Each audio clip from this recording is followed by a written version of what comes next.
Una buena noticia a final de todo. El reportero Hugo Lin Almada, reportero de Puerto Vallarta, reportado como desaparecido ayer, finalmente fue encontrado con vida. Él regresó por sus propios medios a su domicilio.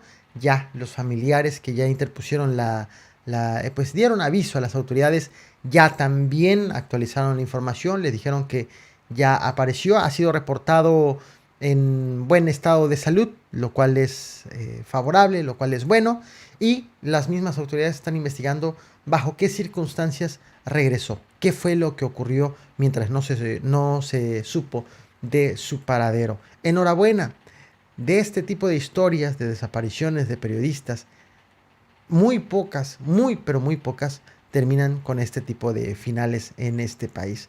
Enhorabuena que ha aparecido y que se encuentra sano y salvo.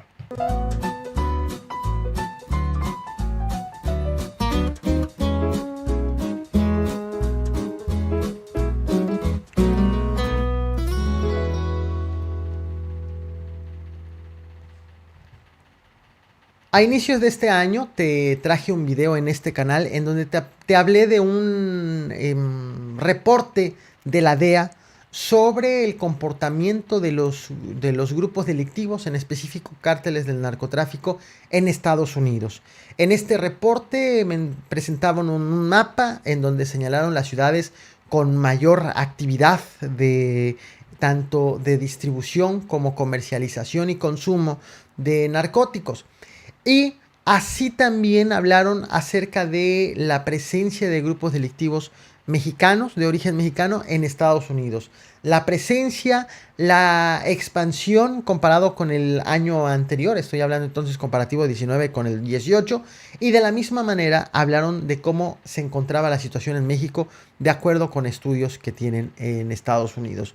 Fue un tema relevante toda vez que en aquella ocasión no existía un referente o un estudio cercano que hablara sobre los grupos delictivos en México mismo. Derivado de este estudio, decidieron las autoridades estadounidenses lanzar una operación llamada Escudo de Cristal, del cual fue echado a andar en febrero del 2020 y han presentado un corte a los 6 primeros meses de su ejecución, de febrero a agosto.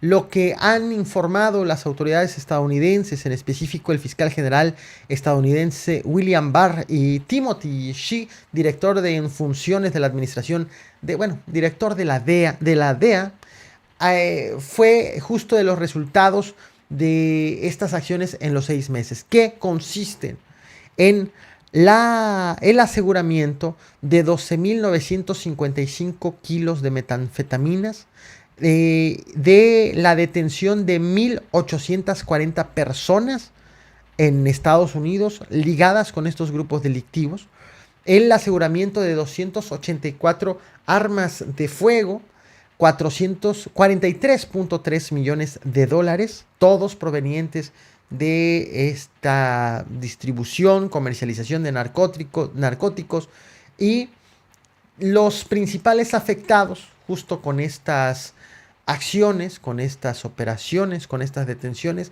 han sido el cártel de Sinaloa y el cártel Jalisco Nueva Generación. Justo de estos dos grupos que desde el estudio de a inicios de este año señalaron que con mayor presencia tanto en Estados Unidos como en México en cuanto a cobertura, ubicaron al cártel de Sinaloa y en segundo lugar al cártel Jalisco Nueva Generación, con un incremento considerable respecto del año anterior. Y ha sido este el reporte. Han dicho que estas acciones de esta operación Escudo las han enfocado en algunas ciudades en específico, no en todo Estados Unidos, todo basado en los reportes que tenían previos, en donde detectaron qué ciudades eran en donde habían encontrado más narcóticos para justo enfocar esta operación. Y lo que señalaron fue que se enfocó en 9 ciudades llamadas o consideradas centros de distribución de estos grupos delictivos, que son Atlanta, en Georgia, Dallas, Texas, El Paso, Texas, Houston, Texas, en Los Ángeles, California, en Nueva Orleans, Luisiana, en Phoenix, Arizona, en San Diego, California y en Saint Louis, Missouri. Estas son las ciudades en las que concentraron estas acciones las autoridades estadounidenses. Fue allí justo en donde lograron el decomiso del 75% de las metanfetaminas confiscadas por la DEA, pero en el 2019. Es decir, parten de este dato de que detectan que 3/4 partes de lo que aseguran es en estas 9 ciudades, pues es por ello que deciden enfocar allí este operativo. Han considerado las autoridades estadounidenses que el problema del tráfico de drogas no se soluciona sin la colaboración de las autoridades mexicanas, por lo cual aseguran que están trabajando muy de cerca con México y que han adelantado, y atención con esto, si bien fue un pronunciamiento muy a la ligera por parte del fiscal, pero insisto, atención con esto, han llegado incluso a un acuerdo de facilitar la extradición de líderes de grupos delictivos, la extradición de México hacia los Estados Unidos. Así que pues estemos atentos por si hay algunas nuevas historias que se tengan que escribir sobre este tipo de acontecimientos, de extradición de algunos de los detenidos y las implicaciones que tienen y las historias que estos conllevan dentro del territorio mexicano, las dificultades, todo lo necesario para que este proceso se dé justo en el territorio mexicano. Y hay algo también, hay un dato que destacar en todo este operativo. Este ha sido el resultado, a pesar de que se está hablando de febrero a agosto. Sabemos que coinciden estas fechas precisamente con la contingencia por el COVID, en donde se presume, en su momento se presumió que iba a disminuir la venta de drogas, iba a disminuir el tráfico de lo mismo, iba a disminuir toda esta actividad ilegal, incluso hasta los operativos y la efectividad de los operativos y de los aseguramientos. Aún así, estos han sido los datos que han dado las autoridades estadounidenses y que han dicho, se han mostrado sorprendidos porque se esperaba con el COVID que las cifras fueran todavía menores. Estemos al tanto de las implicaciones que esto conlleva y también del nivel de compromiso, seamos recíprocos empáticos también con las mismas autoridades mexicanas, el nivel de compromiso de las mismas autoridades estadounidenses. No todo es de aquí para allá, sino de allá para acá. ¿Qué tanto nos mandan? Es un tema ya bastante conocido, la lentitud o quizás el desinterés de autoridades estadounidenses de frenar el tráfico de armas hacia México. Pero bueno, esto es uno de los dos lados de la moneda y obviamente aquí estaré al pendiente de lo que esté sucediendo en el combate también de nuestro lado y la relación con Estados Unidos sobre este mismo tema. Quiero mostrarte una fotografía y quiero que le pongas atención.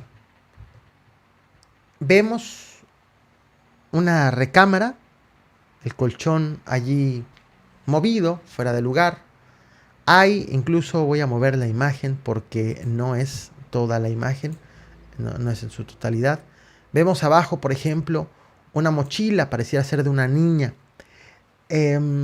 ropa de adulto y otras prendas varias que impiden identificar de cuántas personas se tratan y de qué características.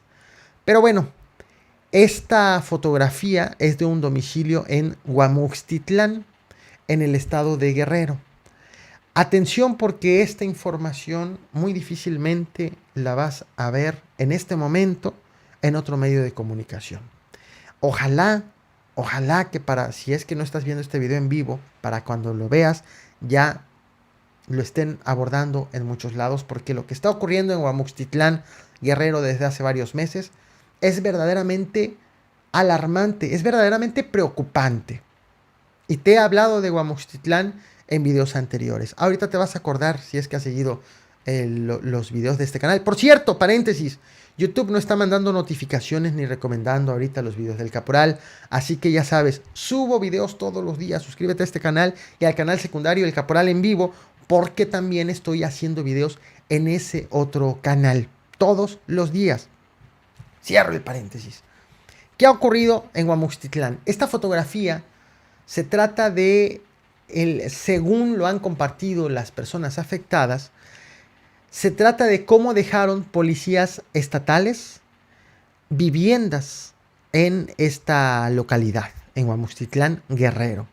Las casas de dos señoras identificadas como Edelmira Castillo Almazo y Carmela Castillo. ¿Qué ocurrió?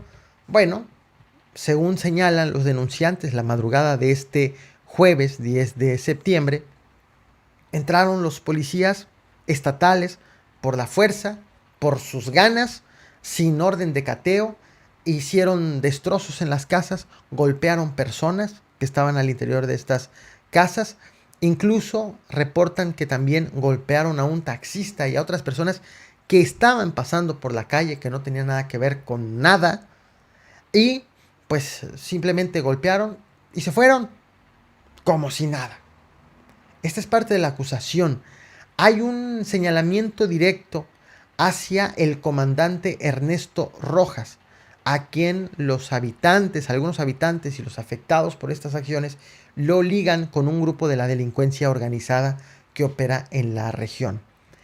Total, que se retiraron y habitantes, un grupo de vecinos se está organizando pues para ponerle un alto a su propia policía. Hágame usted el favor de lo que estamos hablando. Habitantes cuidándose de sus policías. Y te decía que te he platicado de este caso anteriormente. Y insisto, si has visto este canal, te vas a acordar. Lo platiqué en diversos nocturnos. En mayo y en junio ha habido una serie de acontecimientos en Guamuchtitlán, hechos violentos.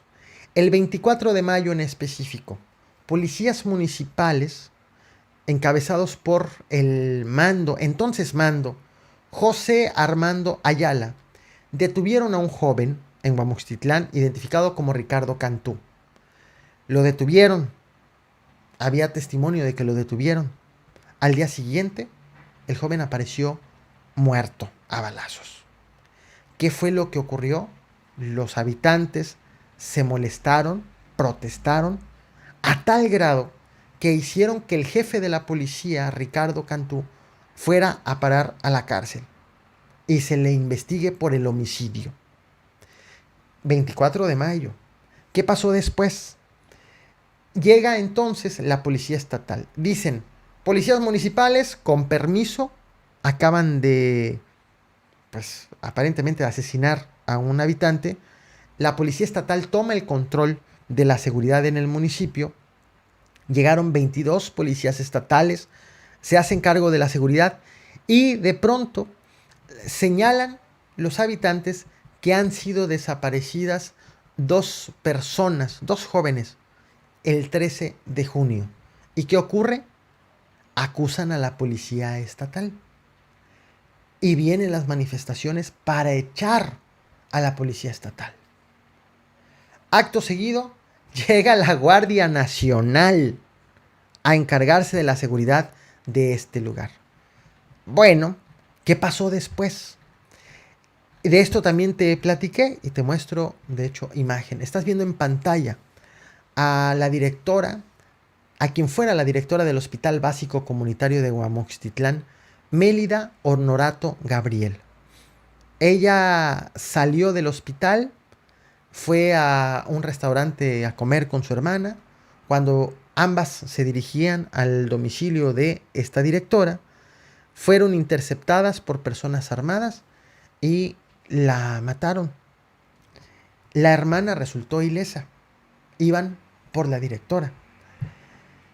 Esto, pues, mientras la Guardia Nacional estaba a cargo de la vigilancia. Y esto sucedió ya a finales de julio. Ya varios acontecimientos en meses diferentes, pero pegados. Y estamos hablando de estos meses anteriores. Vaya. ¿Qué ocurrió después? Hubo un evidente temor por parte del personal del hospital. Dijeron, Si esto tuvo algo que ver con la atención del COVID y que no le gustó a algún habitante, mejor cerramos el hospital. Y eso fue lo que hicieron. Decidió el personal cerrar el hospital. Pusieron este letrero en donde dicen, señores, solamente vamos a atender a gente, solamente va a estar operando urgencias. Nada más. Tema COVID, a otro lado. De hecho, Guamuxtitlán ahorita tiene severos problemas con el COVID-19. Imagínense. Y esto ocurrió, insisto, estando ya la Guardia Nacional a cargo de la seguridad. He de confesar, a raíz de ello perdí el rastro de qué fue lo que sucedió. Bueno, seguí el rastro, seguí actualizando información sobre la reacción del sector salud, pero ya no del tema de seguridad.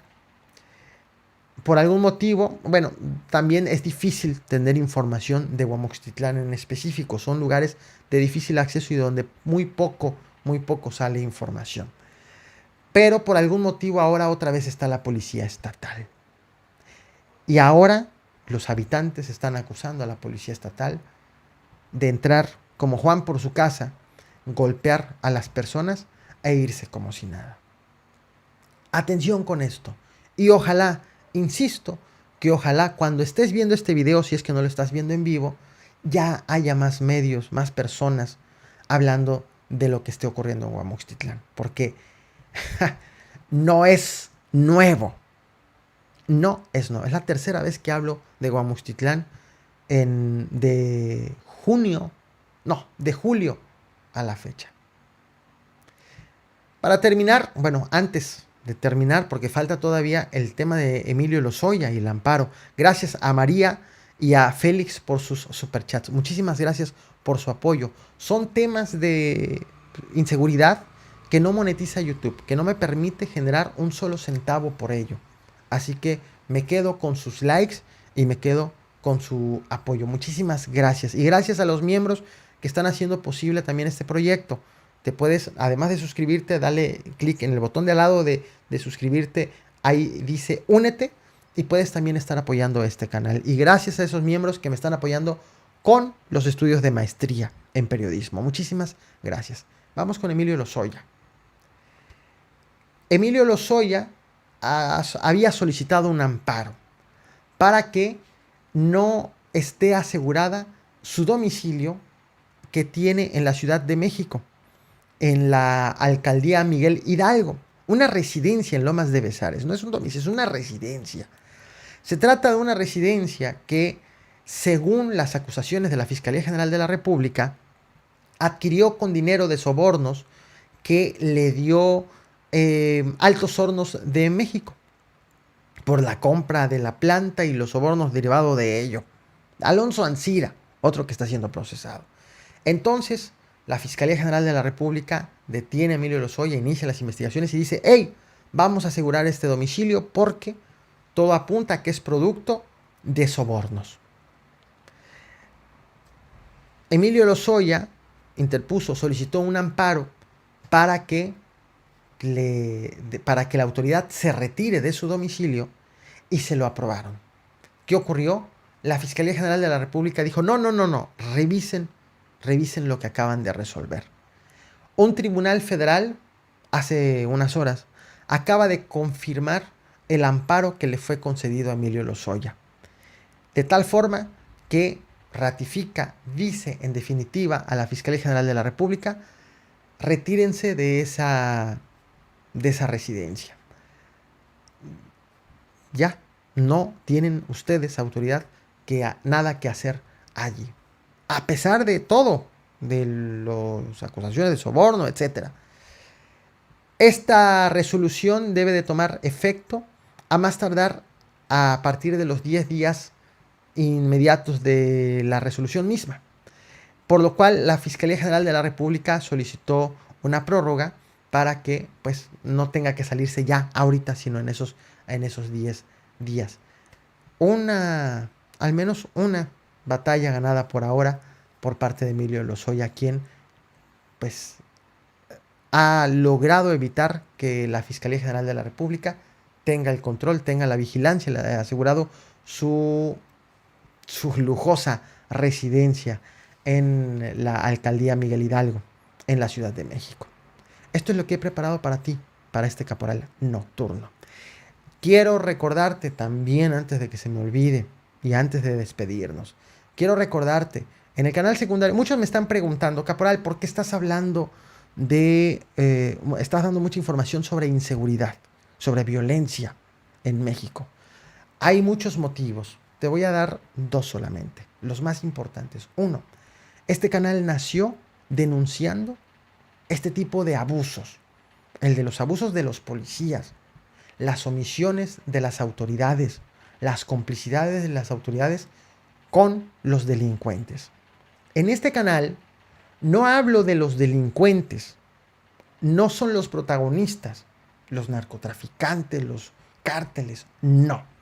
En este canal los protagonistas son las autoridades corruptas, incapaces, negligentes, omisas. Ellas son los verdaderos protagonistas. Que si una autoridad tiene algún acto que haga dudar de su reputación y sus ligas con la delincuencia organizada, hablaré de ello.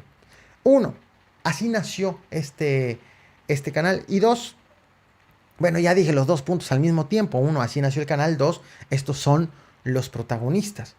Y varios de ustedes, me he dado cuenta, por ejemplo, que muchos de ustedes, tú vives, por ejemplo, en Tamaulipas, en Guerrero, en Chiapas, en Oaxaca, en varias entidades de la República, y nadie está informando de lo que está ocurriendo. Este es un problema que tiene muy pocos reflectores de los medios de comunicación, por varios motivos, la inseguridad misma entre ellos. De tal forma que de eso se trata. Pero no me olvido, muchas gracias a José Mora por el superchat, no me olvido de los que han llegado aquí atraídos por el contenido de política exclusivamente. Y es por eso que está el canal El Caporal en Vivo. Ahí leo ahora muchos de los comentarios. En este no he estado leyendo tantos porque ya son muchos. Y por el tema de tratarse de seguridad, prefiero ahorrarme la lectura de comentarios del chat. Creo que vas entendiendo el por qué ya no estoy leyendo tantos comentarios aquí.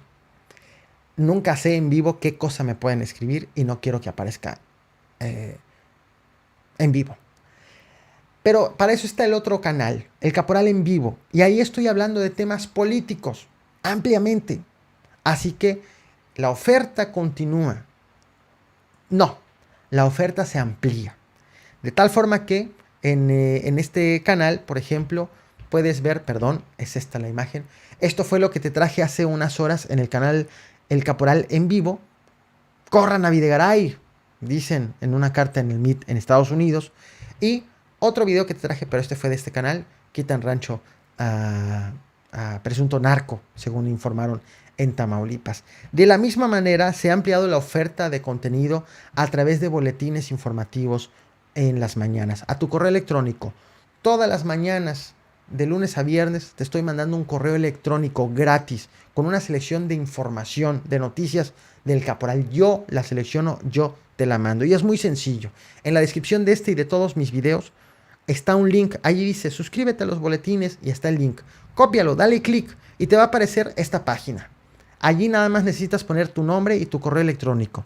Y a partir de mañana o del día inmediato siguiente de que mandes esto, te van a estar llegando este tipo de boletines. Recuerda, si tú te registras, te va a llegar un correo de confirmación en donde te van a decir si pediste recibir los boletines o no, porque no vaya a ser que alguien escribe tu correo sin tu autorización. Tienes que confirmarlo desde tu correo y te puedes dar de baja en cualquier momento. E insisto, es totalmente gratis. Además, te invito a que me sigas en el resto de las redes sociales: Facebook, Twitter, Telegram, Instagram, Discord, TikTok. Todos los links están en la descripción de este y de todos mis videos. Gracias, nos vemos mañana con muchísima más información y gracias como siempre por reventar el botón de like.